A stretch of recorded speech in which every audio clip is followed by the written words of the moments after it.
Claire shivered, pulling her thin coat tighter around her shoulders, but it did little to ward off the biting cold. The bus rattled down Elm Street, streetlights casting long, skeletal shadows that danced eerily on the pavement. Each bump jarred her teeth, making her wince with every jolt. The ride seemed interminable. The air, thick with the chill of a December night, smelled faintly of damp wool and something vaguely chemical, a scent that clung to her clothes. She was alone save for the driver, a hulking silhouette behind the grimy plastic partition, his eyes fixed on the road ahead.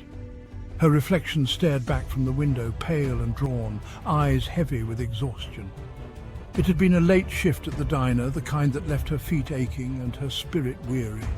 She closed her eyes, picturing her warm apartment, the kettle whistling on the stove and the soft glow of her bedside lamp. 2 more stops. Just 2 more stops, she reminded herself, counting down the minutes. As the bus lurched to a halt, the air brakes sighing, a figure materialized from the darkness, stepping into the dim light. Tall and thin, shrouded in a long coat, it moved with an unnatural stillness like a bird of prey gliding on silent wings, sending a shiver down her spine. The figure boarded, moving with an eerie grace, the faint scent of ozone trailing behind, lingering in the air like a ghostly whisper. Claire averted her eyes, a prickle of unease dancing down her spine.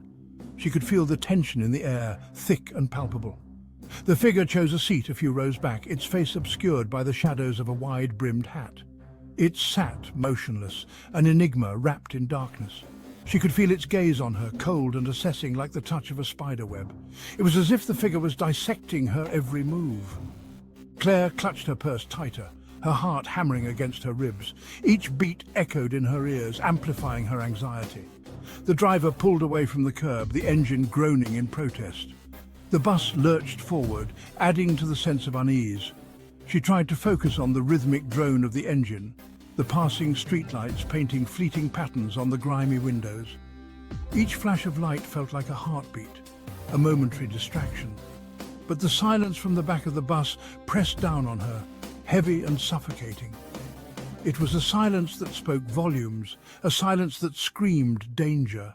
Every instinct screamed at her to get off the bus, to run. But her legs felt leaden, rooted to the spot. She stole another glance at the figure. It remained motionless, a statue draped in shadows, but she could have sworn she saw a faint, unsettling smile play on its lips. The bus rumbled to a stop, hers. Relief washed over her, tinged with a strange, lingering fear. She fumbled for the signal cord, the plastic slick under her clammy fingers. As she turned to disembark, a glimpse of the figure's eyes froze her blood. They glinted in the darkness, 2 cold, predatory orbs devoid of warmth or humanity. Panic seized her, gripping her heart with icy fingers. She stumbled off the bus and into the night, the cold air stinging her lungs and biting at her exposed skin. Her heart pounded a frantic tattoo against her ribs as she glanced over her shoulder. The figure that had been following her was gone. Had it been her imagination? She couldn't be sure. A trick of the light? She risked another look. The street was empty, devoid of any movement. Relief, fragile and fleeting, washed over her, but it did little to calm her racing thoughts. She started towards her apartment building, her pace quickening with each step, her breath catching in her throat, but a sense of unease lingered, a cold whisper at the edge of her awareness. She felt as though she was being watched, every step echoing in the silent night. She knew it with a certainty that chilled her to the bone, a primal fear that she couldn't shake. And as she glanced back one last time, she saw it. Her breath hitched, a fleeting shadow, receding into the darkness, just at the edge of her vision. A promise of something sinister lurking just beyond the edge of sight, waiting, watching, biding its time.